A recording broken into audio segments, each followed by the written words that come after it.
C'est une jungle mystérieuse, où serpentent les rivières et se coulent les serpents. Celles et ceux qui s'y aventurent croisent d'insaisissables oiseaux,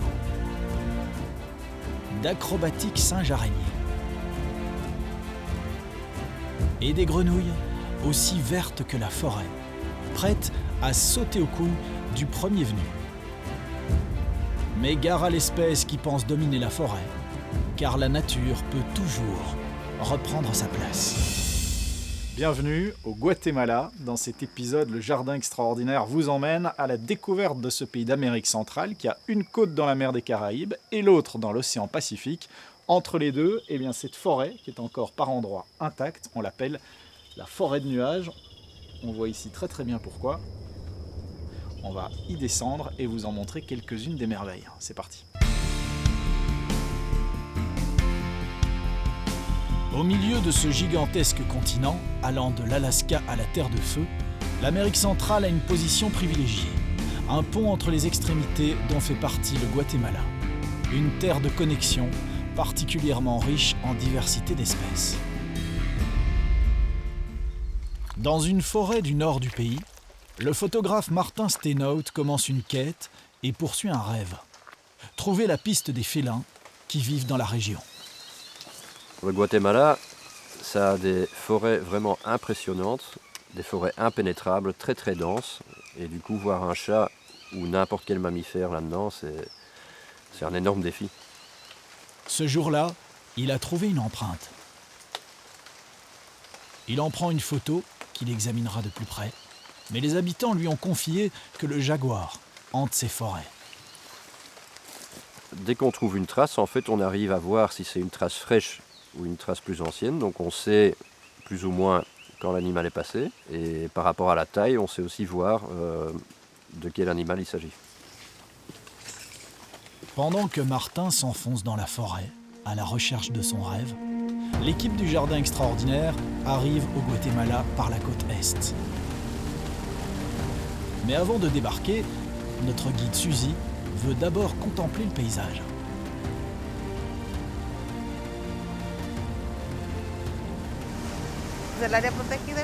Notre aire protégée commence depuis la côte jusque tout là-haut, au sommet de Las Torres, qui est environ à 1200 mètres d'altitude. Dès les premiers arbres, la vie est partout. Sur leur perchoir, de gigantesques oiseaux semblent regarder au loin, sans perdre de vue le moindre de nos mouvements. Ces oiseaux, ce sont les fameuses frégates. Oui, il y a des mâles et des femelles. Et comment tu vois la différence entre les deux? Les mâles ont cette gorge rouge.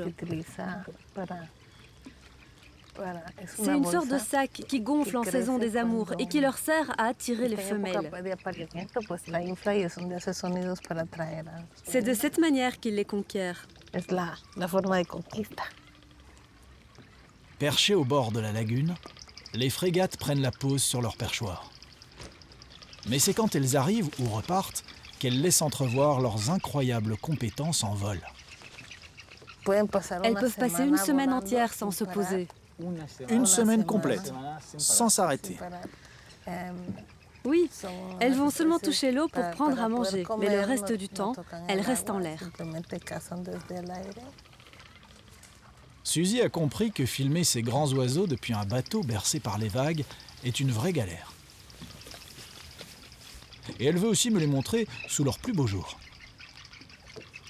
Je vais m'arranger pour qu'elles s'approchent un peu en leur donnant à manger. C'est la meilleure manière de les voir de plus près. Pour m'aider, elle a récupéré des poissons trop petits pour les pêcheurs. Généralement, ils les jettent aux oiseaux. Même si d'autres espèces que les frégates se jettent dans la mêlée. Ah non, voilà les pélicans! Et finalement, au bout de quelques minutes de pagaille et de tentatives infructueuses, je finis par capter quelques-unes des pêches millimétrées des frégates.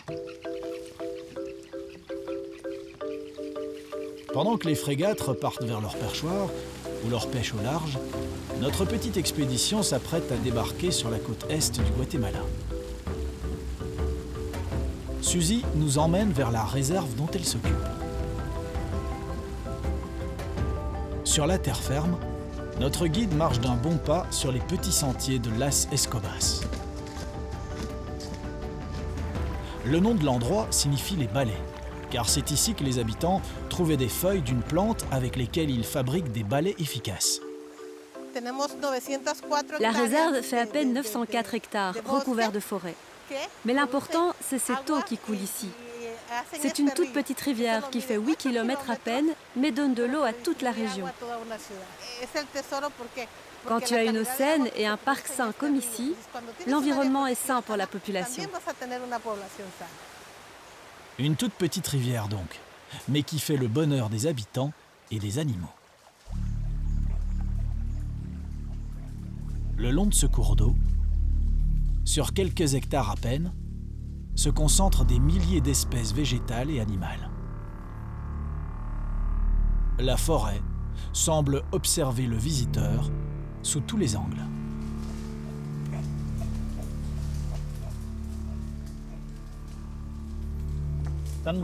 C'est super beau cet endroit.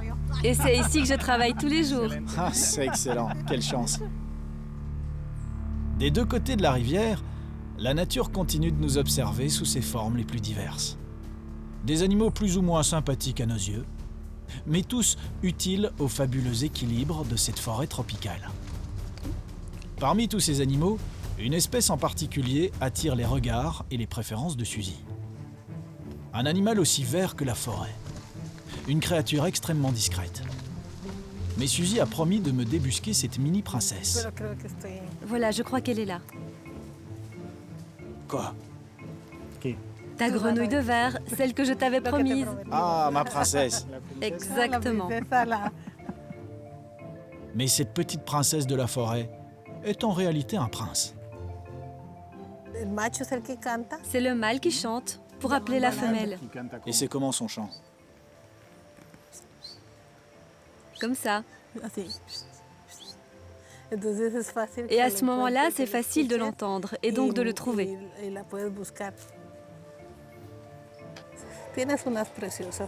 Il y a plein de grenouilles ici, avec beaucoup de couleurs pour certaines. Celle-ci, c'est ma favorite. Pas pour ses couleurs, mais pour les indications qu'elle donne. Parce que sa présence signifie qu'on a une forêt de qualité et une eau saine. Quand tu rencontres certaines espèces, comme la grenouille de verre, ça te donne une idée précise de ce que tu fais pour la qualité de l'environnement. Décidément, cette sautillante grenouille semble transformer tout ce qu'elle touche. Et autour de cette petite princesse, il y a ici bien d'autres trésors. Suzy se dirige vers une petite cabane en bois, suspendue au bord de la rivière. Chez nous, on met des graines pour les oiseaux. Ici, le mélange est un peu différent et se place dans des mangeoires en forme de fleurs qui attirent d'abord quelques insectes. Et il y a quoi là dans ta mangeoire? Du sucre et de l'eau. De l'eau et du sucre, c'est tout. Oui, c'est tout. Et avec cette recette attirante, les visiteurs ailés ne tardent jamais à approcher. Oh, regarde! Il est de ce côté. Qu'est-ce que c'est beau! Quelle vitesse, quelle vitesse. Quelle velocidad. C'est incroyable, non? Le spectacle est juste fascinant. Deux espèces se succèdent à la mangeoire, assurant un hallucinant balai aérien.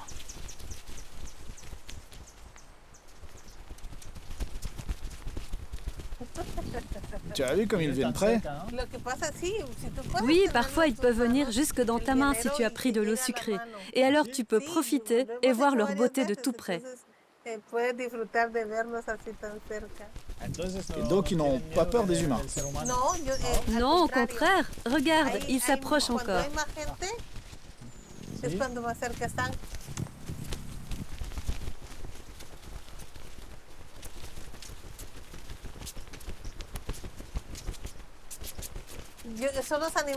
Je pense que ce sont vraiment les animaux volants les plus impressionnants que je connaisse.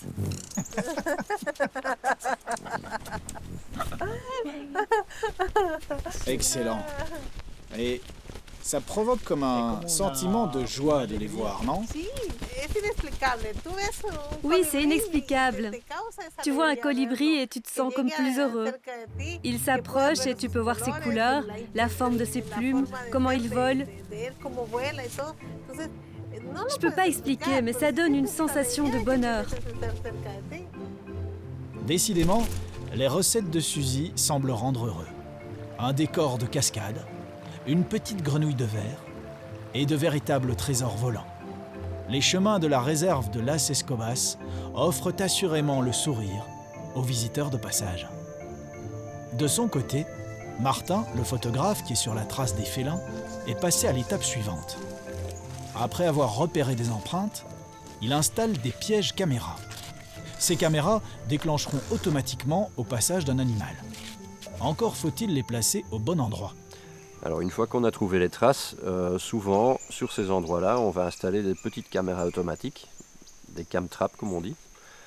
Et du coup ça enregistre pendant des semaines, voire des mois, ce qui se passe sur cet endroit-là.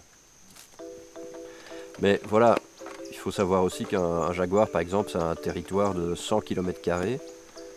Donc c'est énorme, donc voilà, le trouver c'est vraiment comme une aiguille dans une botte de foin. Pendant que Martin tente de remonter la piste des félins, notre expédition est à présent à Livingstone, un petit port de pêche de la côte caribéenne. Au loin, les bateaux rentrent de leur sortie nocturne, alors que le port révèle son charme tropical, sa douceur de vivre et ses pélicans, attirés par le retour des bateaux. Car ici, c'est la tradition, et nul ne peut s'y dérober.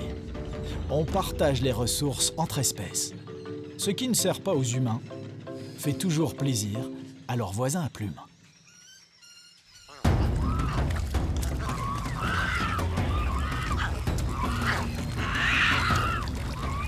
Les pélicans ne perdent pas une arête du festin. C'est la mêlée en surface et sous la surface.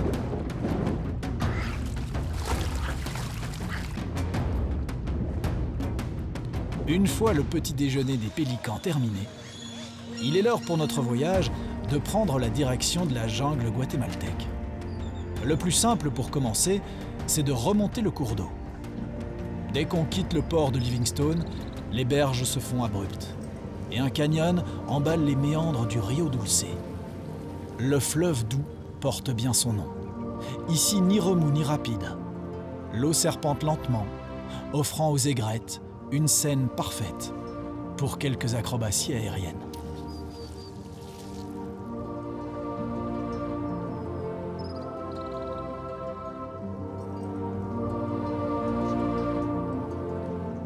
De fleuve en rivière et de rivière en lac, nous avons finalement rejoint Yacha, qui signifie « eau verte » en langue maya.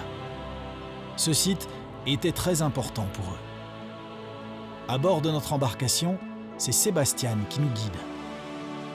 Sur ce lac, les Mayas occupaient 3 îles, considérées comme sacrées.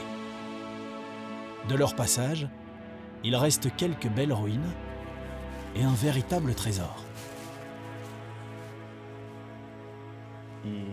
Ça a été planté par les Mayas, ça? Oui, même s'il est là naturellement. Dans les villes des Mayas, il y a une plus grande concentration de ces arbres qui produisent des noix et qui ont été plantés. C'était l'un des aliments principaux des Mayas, ils en faisaient de la farine. Et c'est parfait aussi pour les animaux. Tout le monde mange ces noix, les singes, les oiseaux. Cette graine est mangée par les cerfs, les pécaris. Et donc, c'est un maillon capital de la chaîne alimentaire. D'ailleurs, toutes les espèces animales qui mangent cette noix sont à leur tour mangées par le jaguar, donc c'est vraiment quelque chose de très important dans la forêt. La piste du jaguar commence donc par un fruit. Un fruit qui intéresse beaucoup de monde. C'est ce que veut nous montrer Sébastien en nous emmenant sur un site maya, déserté par les humains, et désormais habité par d'autres singes. Ils sont là. Non, là. Oh, ça va pas être facile. Et en effet, il va falloir courir. car les singes araignées ne se laisseront pas facilement filmer.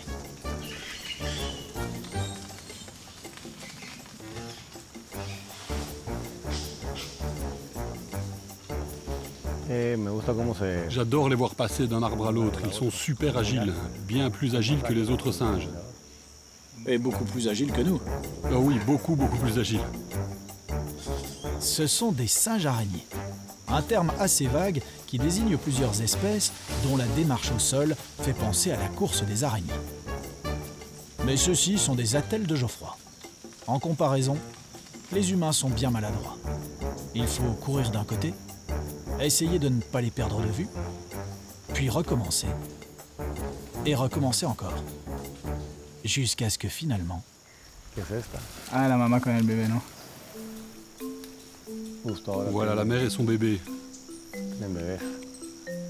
C'est maintenant qu'ils ont les bébés parce qu'il y a beaucoup de nourriture. C'est une famille de 5 membres.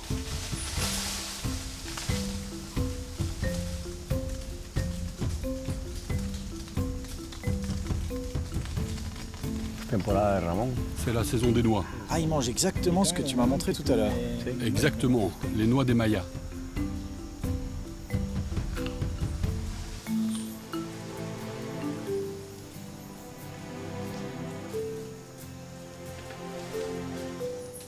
À certaines heures de la journée, la forêt de nuages porte particulièrement bien son nom. C'est ici, sur les berges du lac Yacha, que les parents de Sébastien ont installé un lodge il y a 30 ans. La première chose que je conseille, c'est de venir vivre la forêt. Pas seulement voir, mais vivre. Oui, parce qu'il y en a qui la sentent, d'autres qui l'écoutent ou qui la regardent. Et au bout de quelques jours, le visiteur est imprégné par la forêt. Ici, tous les sens sont en contact avec la nature et donc on se sent complètement dedans. Pas besoin d'aller bien loin. À quelques mètres du lodge, les oiseaux sont partout. Il suffit d'attendre au bon endroit, juste à côté d'une grappe de fruits bien mûrs. C'est une femelle de trogon. Elle vient près du lodge pour manger quelques fruits des palmiers qu'il y a ici. C'est l'avantage de notre localisation à l'intérieur même de la forêt. Il y a de la vie animale en permanence et partout autour. Donc quand on se lève, on prend un café et on est déjà occupé à regarder les oiseaux. Je n'imaginais pas que ces quelques fruits étaient aussi importants pour ces oiseaux. Alors qu'il y en a dans toute la forêt autour. Oui, ces fruits sont vraiment très importants pour la majorité des oiseaux. C'est même pour ça qu'on a planté différentes variétés d'arbres fruitiers autour du lodge.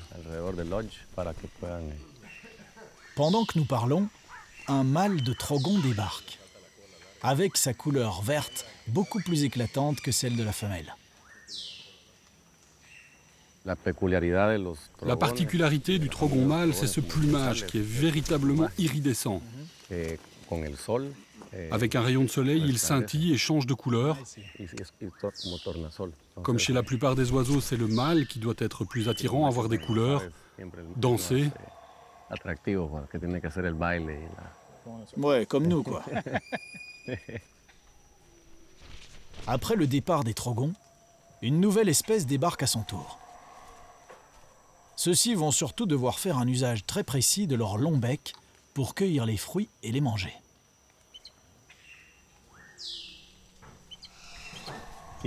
C'est quelle espèce, ça? C'est le toucanette aracari, une des 3 espèces de toucans que nous avons au Guatemala. C'est le deuxième plus grand et il est vraiment très beau. Il a ce long bec caractéristique de la famille des toucans. Ça ne paraît pas très rationnel, non, d'avoir un bec aussi long qui est disproportionné. Et pourtant, ce bec lui sert vraiment à manger ce genre de fruits, par exemple. Et un toucanette, ça vient rarement seul au banquet. Ils sont 2, puis 3, prêts à dévaliser un maximum de fruits. Et il y a encore d'autres oiseaux qui viennent manger ces fruits? Oui, il y en a plein. Il y a le motmot, les urracas qui viennent exactement au même endroit. Et puis ensuite, on a tous les colibris et tous les autres oiseaux qui viennent à la station. Ah bah tiens, regarde là, il y a un martin pêcheur, non? Oui, oui, c'est bien notre martin pêcheur. Dans la forêt, la vie est à tous les étages. À nos pieds, une colonne de fourmis champignonistes s'active. Elles sont lancées dans une incroyable cueillette. Elles découpent des bouts de feuilles qui pèsent plusieurs fois leur poids, puis les transportent jusqu'à leur nid. Le trajet ne fait que quelques mètres pour nous, mais pour elles, c'est une véritable expédition. Elles ramènent leur butin jusque dans leur fourmilière, non pas pour manger ces feuilles, mais pour cultiver un champignon dans les profondeurs de leur repère souterrain.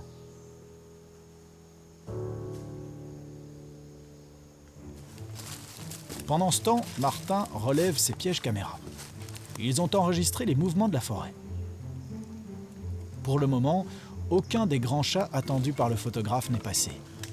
Mais différentes espèces font quand même le show devant les caméras. Soit des oiseaux, soit des petits mammifères comme les agoutis, les opossums, les coatis. C'est comme un raton laveur, avec une longue queue, mais c'est un animal typique de la jungle ici. Tout ça sont des proies des grands félins. Donc ça peut être très intéressant pour comprendre le comportement des félins, et justement ils vont peut-être passer à cet endroit-là parce qu'il y a beaucoup de proies. Au cœur de la forêt, le long des petits chemins, il semble y avoir une nouvelle surprise derrière chaque arbre. Alors là, tomber sur un vrai petit trésor de la forêt tropicale. Il y a un nid de colibri, tout délicat. Le grand jeu, c'est d'arriver à les déterminer, parce que dans ce livre des oiseaux locaux, il y a environ 10 pages différentes de colibris. Alors, a priori, il a un dos plutôt vert, une couronne un peu azurée, alors le point blanc derrière l'œil, la poitrine et la gorge blanche. Ouais, on dirait bien que c'est ça. Le Pampyloptère à queue large, ouais, ça correspond. Il est dans cette partie du Guatemala. Il couvre ses œufs apparemment une quinzaine de jours. Donc là, il en a pour un petit temps. On va le laisser tranquille. Les nids des colibris sont faits en matériaux élastiques, lichen, mousse et toile d'araignée. Ainsi, quand les jeunes grandiront, ce nid élastique pourra progressivement s'adapter à la taille des oisillons. De nuit, les pièges caméras de Martin continuent d'enregistrer les mouvements de la forêt. Et après des centaines d'essais, finalement... La première fois qu'on a eu un chat sur la caméra, c'était un Oslo, qui est un chat magnifique. Quand tu vois cette image sur la caméra trappe, tu es vraiment bluffé. C'est tellement beau et tu es tellement content d'avoir du résultat que ça donne envie de continuer. On a des images, on voit vraiment ses moustaches, il vient avec son museau contre la caméra, donc il renifle la caméra, ils sont intrigués par le truc. Pendant que Martin savoure cette première victoire, notre équipe est en route pour le rejoindre sur son terrain de jeu. Direction Las Guacamayas, une station scientifique à laquelle aucune route ne mène.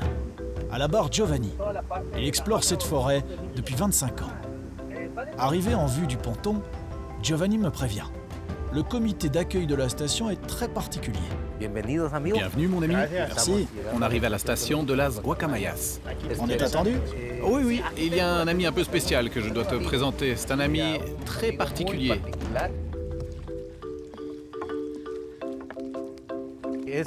C'est un ami, comment te dire, un crocodile. Un ami crocodile. Regarde, regarde, il est là.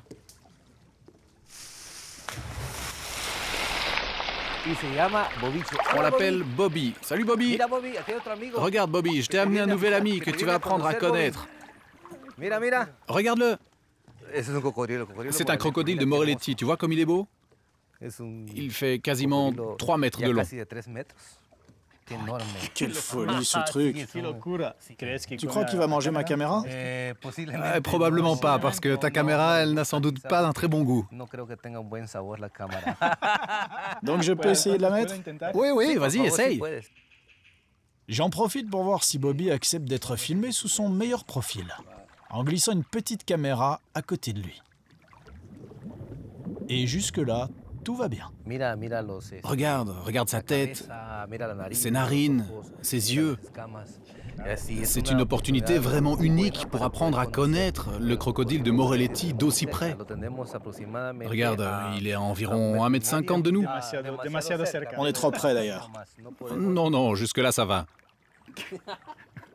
Moi, il me fout la trouille en tout cas. Mais non.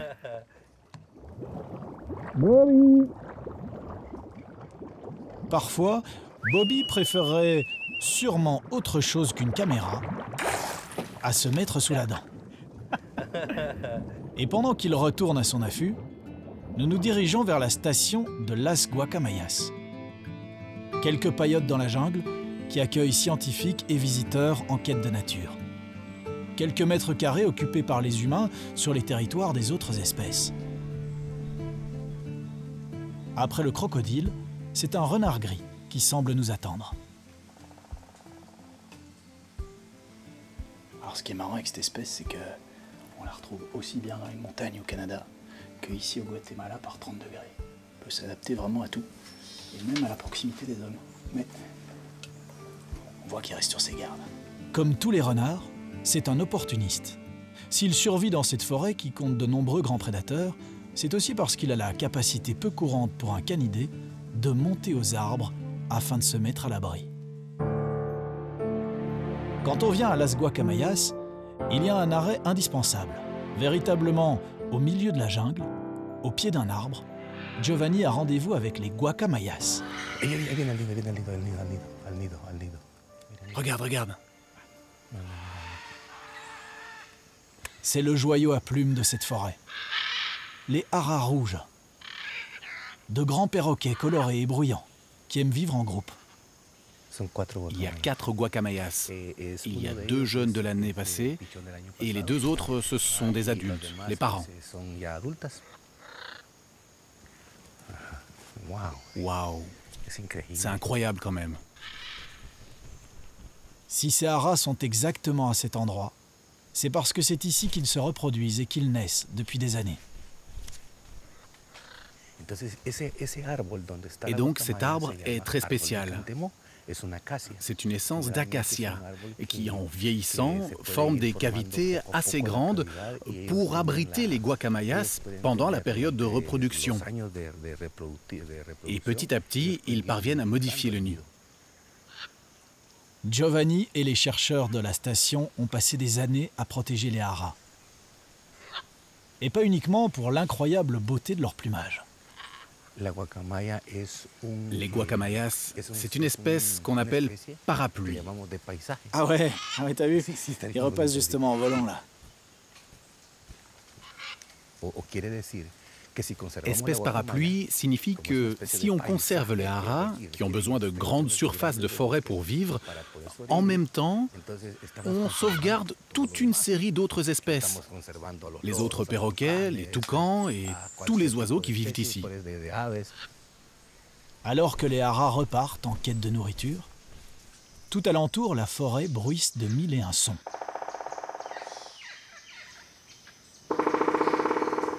Le pic-ou-en-tout tambourine sur ses arbres favoris pour marquer son territoire et signaler sa présence à sa partenaire. Les colibris, eux, font délicatement vibrer l'air alentour des fleurs dont ils viennent prendre le nectar pour se nourrir. Et enfin, un son énorme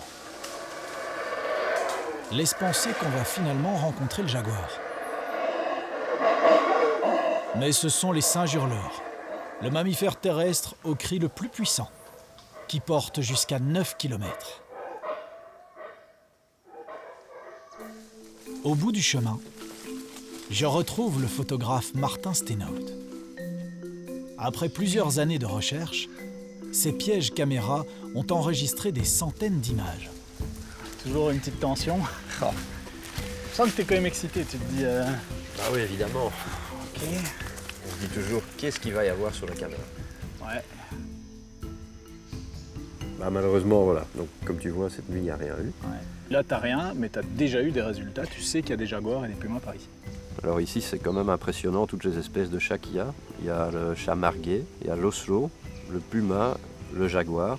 On a eu à un certain moment, sur le même endroit, un chemin comme celui-ci, on a eu un puma et un jaguar qui sont passés au même endroit avec 2 heures d'écart. Ouais. C'est quand même étonnant. Donc tu sais qu'ils sont là. On sait qu'ils sont là, tout à fait. Mais voilà, la quête continue. Et l'objectif, un jour, ne pas avoir seulement le piège caméra, mais prendre la photo toi-même. Oui, tout à fait, on espère. Et si jamais tu ne le vois jamais? Bah, écoute, c'est comme ça, il y a des animaux qui restent cachés, qui restent secrets dans la jungle, il faut respecter ça, mais du coup c'est pas grave parce que cette forêt est tellement riche et dense avec plein d'autres animaux comme des colibris, des frégates, des amphibiens, des reptiles, plein d'autres mammifères, donc on s'ennuie jamais. C'est la forêt du jaguar, même si la plupart des visiteurs ne l'apercevront jamais. Paradoxalement, ce grand prédateur semble davantage protéger les autres espèces qui ne les chassent. Car tout autour courent les fourmis, bondissent les grenouilles, glapissent les renards et vrombissent les colibris. La jungle et les côtes guatémaltèques offrent un spectacle extraordinaire, avec l'espoir que notre espèce puisse encore longtemps le partager et le protéger. C'est avec cette vue fabuleuse à 360 degrés et la tête véritablement dans la canopée que se termine cet épisode du Jardin extraordinaire à la découverte du Guatemala et de ses merveilles. On a vu qu'ici, à 9000 km de chez nous, eh bien non seulement il y a des trésors de la nature, petits et un petit peu plus grands, mais aussi des guides excellents pour nous les faire découvrir. Et c'est exactement ce qu'on vous souhaite quand vous allez dans la nature, c'est de partager vos connaissances ou de partager les connaissances de ceux qui protègent et connaissent notre belle planète. Rendez-vous la semaine prochaine, même heure, même chaîne, ou quand vous voulez sur Ovio, pour de nouveaux épisodes du Jardin extraordinaire. Merci de nous suivre. À bientôt.